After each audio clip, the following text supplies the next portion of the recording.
गुजर जनता news, फक्त बातमीच नाही तर बातमीचा पाठलाग।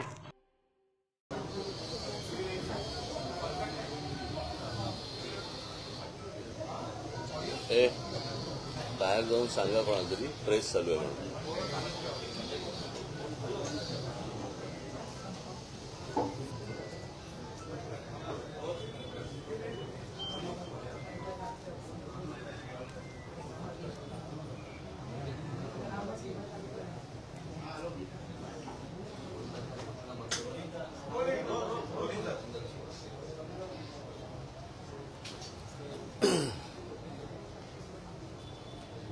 बोलू?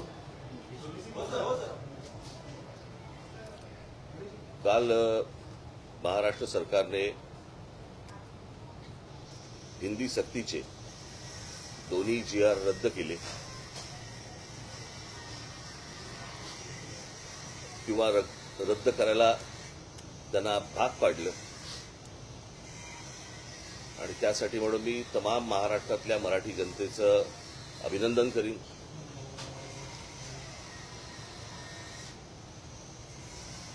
सर्व बाजूनी तो जो रेटा आला आणि त्याच्यातनं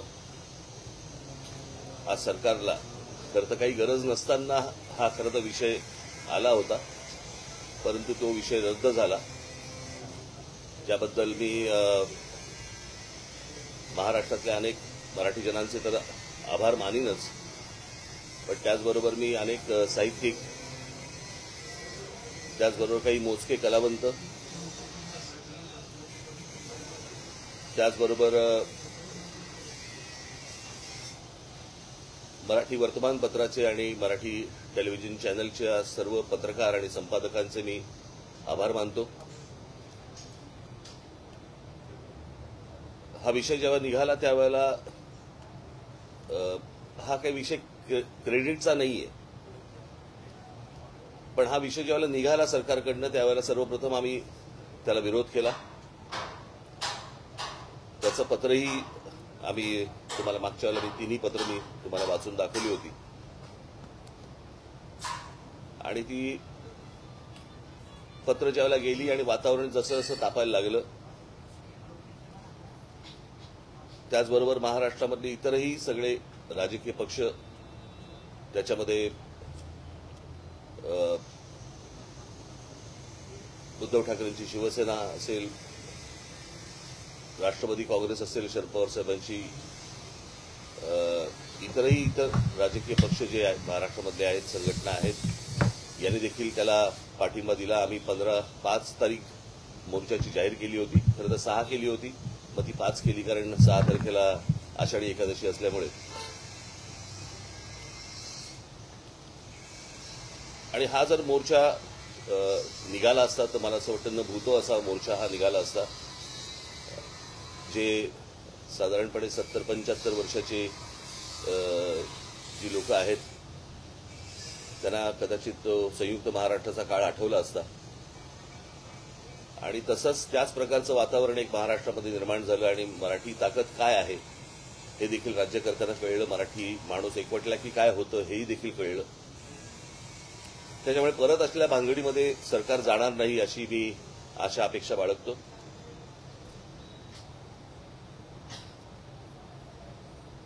खरं तर या गोष्टी काही करायची आवश्यकताच नव्हती, काही गरजच नव्हती। त्या दिवशी माझ्याकडे दादा भुसे ज्यावेळेला मंत्री आले त्यावेळेला त्यांनी मला सांगितलं की आमचं ऐकून तर घ्या। तेव्हा मी त्यांना सांगितलं होतं, मी म्हटलं तुमचं ऐकून घेईन पण ऐकणार नाही आणि या विषयामध्ये कोणतीही तडजोड होणार नाही, कारण हे काय आहे, हे स्लो पॉइझनिंग आहे। हे हळूहळू एक या गोष्टी आतमध्ये पेरायच्या आणि ते खास करून महाराष्ट्राच्याच नशिबी येणार, बाकीची राज्य कुठची ऐकणार नाहीत। आणि हा प्रयत्न त्यांनी करून पाहिला, परंतु तो त्यांच्याच मला असं वाटतं अंगाशी आला आणि त्याच्यातनं तो सगळे GR मागे घेतले गेले। आता काहीतरी ते समिती नेमतायत, कोणाची ती जाधवांची, त्यांनी समिती नेमावी, त्याचा निर्णय आणावा न आणावा याच्याशी आम्हाला काही कर्तव्य नाहीये, परंतु परत ही गोष्ट होणार नाही एवढी सरकारने नक्की लक्षात ठेवावं। असल्या कोणत्याही गोष्टी आम्ही मान्य करणार नाही, या होणार नाही. आम्ही ज्यावेळेला शिक्षण घेतलं किंवा आतापर्यंत जे शिक्षण होतं त्याच्यामध्ये साधारणपणे 5वी नंतर 6वी पासून हिंदी आणि संस्कृत वगैरे असले प्रकार विषय वगैरे होते. परंतु मी त्या दिवशी म्हटल्याप्रमाणे मुळात हिंदी आणण्याचा का ह्यांचा प्रयत्न आहे मला अजूनपर्यंत कळलेला नाही, कारण ह्यांना हिंदी येते म्हणून नसेल. परंतु हिंदी ही काही राष्ट्रभाषा नाही जी तुम्ही इतर राज्यांवरती लादावी अशी. आणि ही हिंदी एका प्रांताची भाषा आहे. त्या प्रांताच्या भाषेचा मग आमची खरं तर बघायला गेलं तर ह्याच्यावरती अनेक लोकांनी बोलले होते की उत्तर भारतातले अनेक लोक हे महाराष्ट्रामध्ये नोकरीसाठी येतात. खरं तर त्या भागामध्ये मराठी शिकवली पाहिजे. ते न करता म्हणजे 150-200 वर्षापूर्वीची एक भाषा 3000 वर्षापूर्वीच्या भाषेच्या वरती वरचढ होण्यासाठी प्रयत्न करायला लावतात हे लोक. तेव्हा हे मान्य होऊच शकत नाही, हे होणार नाही. काल मला त्या ह्यांचा हा जो निर्णय आला त्याच्यानंतर संजय राऊतांचा मला फोन आला होता आणि त्यांनी सांगितलं की आपल्याला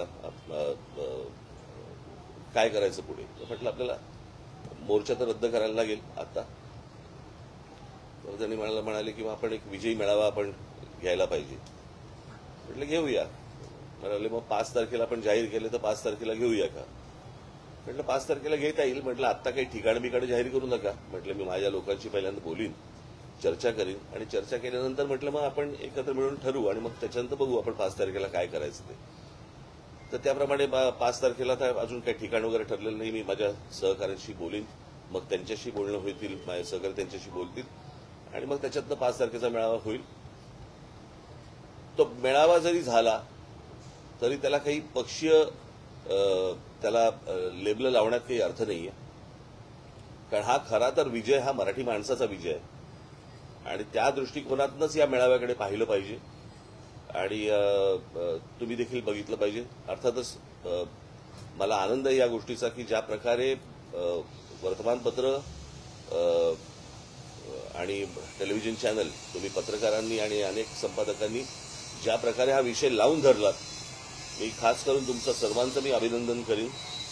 अशा बाबतीत सर्वजण जागृत असले पाहिजेत आणि कुठे कुठे काय काय गोष्टी घडतायत होत आहेत.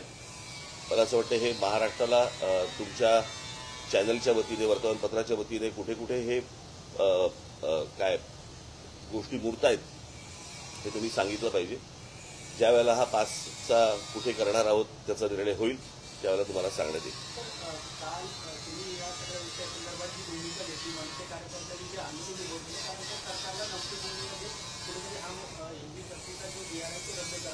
हे मागे बंद करायला सांगते काय कामं चालू आहेत. या सगळ्या संदर्भात काल मुख्यमंत्री असतील उपमुख्यमंत्री असतील त्यांनी पत्रकार परिषद घेतली, योजनेचा रद्द केली. मात्र त्यांनी तुम्हाला एक प्रतिप्रश्न विचारला की राज ठाकरेंनी उद्धव ठाकरेंचा पहिला हिंदी मार्केटच्या संदर्भातला प्रश्न विचारावा, कारण त्यांच्या कार्यकाळामध्ये तो अहवाल आला होता आणि त्यांच्या मुख्यमंत्री पदाच्या काळामध्ये तो नाही. बघा मी तुम्हाला एक गोष्ट सांगतो. महाराष्ट्राच्या बाबतीत उद्या मराठी माणसाच्या विरोधात, मराठी भाषेच्या विरोधात उद्या कोणी जरी असेल तरी माझा त्याला विरोध असेल. कळलं का. आणि उद्या जर समजा उद्धव ठाकरेंच्या काळामध्ये मला आत्ता मी तेव्हा हा प्रश्न विचारला यांना, परंतु तो कुठचा उच्च शिक्षण प्राथमिक शिक्षण आणि काय उच्च शिक्षण याच्यामधला तो शालेय काहीतरी असेल तो त्याच्यानंतरचा तो विषय आहे असं माझ्या आता कानावरती आलं. मला अजून त्याच्या डिटेल्स मला मिळाले नाहीये. कोणतरी ठाण्याचा कोणतरी माणसाने त्याच्यावरती सही केली आहे त्या सगळ्या विषयावरती. परंतु माझी विनंती हीच राहील महाराष्ट्रातल्या प्रत्येक राजकीय नेत्याला की मराठी महाराष्ट्र या विषयावरती, मराठी भाषा या विषयावरती कोणतीही कोणाहीकडनं, आमच्याकडनं तर होणारच नाही, पण तडजोड होता कामा नये. यापुढे सर्वांनी मला असं वाटतं सतर्क राहणं आवश्यक आहे. सर्व बाजूनी महाराष्ट्राचे लचके तोडण्याचे प्रकार सुरू आहेत आणि हे कुठेतरी थांबवणं आवश्यक आहे. मराठी माणसांनी देखील आजूबाजूला काय गोष्टी घडतायत याच्यासाठी जागृत राहणं पण तितकंच गरजेचं आहे.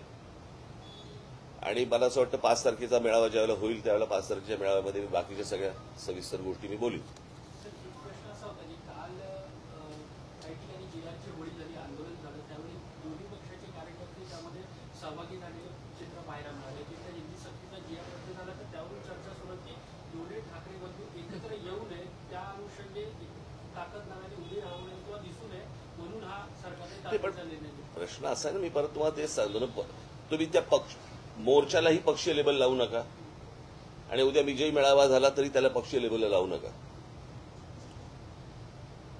कसं आहे, युत्या, आघाड्या, या सगळ्या गोष्टी, निवडणुका, या सगळ्या गोष्टी येत जातील, जात जातील, सगळ्या गोष्टी होत राहतील.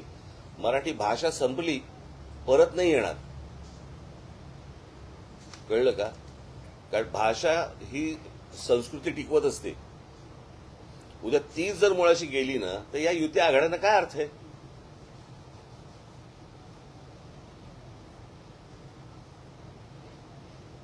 या सगळ्या गोष्टी ह्या निवडणुकीच्या वेळेला बघता येतील किंवा विचार करता येईल त्या गोष्टींचा. त्याचा विचार आत्ता करून चालणार नाही. आत्ता मला असं वाटतं की या सगळ्या गोष्टींकडे तुम्ही एक संकट म्हणूनच पाहावं, त्याला राजकीय लेबल लावू नयेत. कळलं का? आणि उद्या त्या प्रकारचा काय मेळावा काय घ्यायचा असेल तर कसं होतंय, काय होतंय, हे मी आपल्याला कळवेन.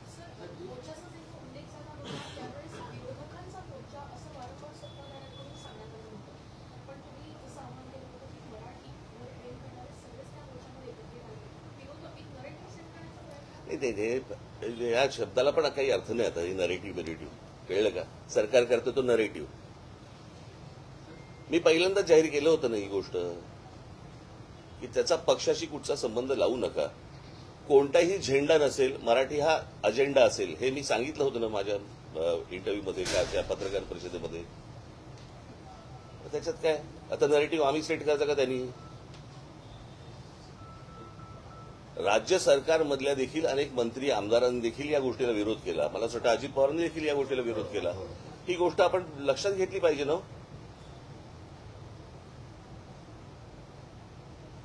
आपण पाहिलं असेल तर सत्ताधारी पक्षामध्ये पण अनेक लोक विरोध करतात. पुन्हा एक समिती नेमण्यात आली. समिती अभ्यास करून असं सांगणार आहे की कुठल्या इयत्तेपासून हे लागू करायचं. मी आता काय बोललो, मगाशी बोललो ना. मला असं वाटतं मध्ये नव्हता का तू? होताच ना. मग मला पण एक प्रश्न विचारायचा असं. सर, या समितीचे जे डॉक्टर नरेंद्र जाधव आहेत त्यांच्या संदर्भात मराठी अभ्यासकांनी प्रश्न उपस्थित केलाय की ते मी आता जी तुम्हाला भूमिका जी मांडलेली आहे याच्या अगोदर 1ली ते 5वी हिंदी चालणार नाही. ते जाधव येऊ देत, ना तर अजून कोणी येऊ देत.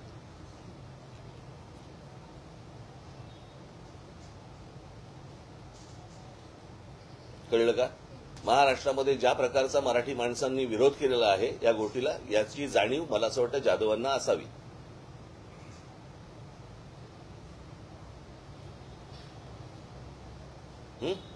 महाराष्ट्रामध्ये खूप प्रश्न तुंबलेले आहेत. भाषेवरती उगाच विषय आणू नका.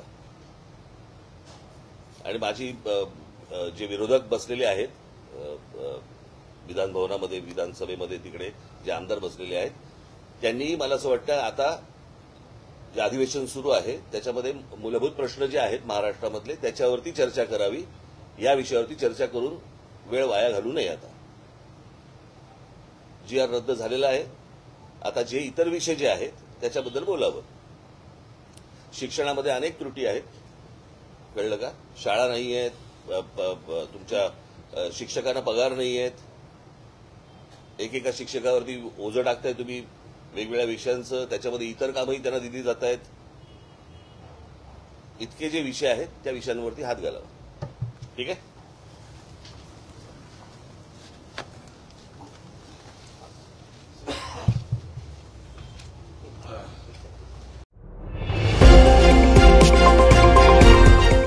झुंजार जनता न्यूज, फक्त बातमीच नाही तर बातमीचा पाठलाग.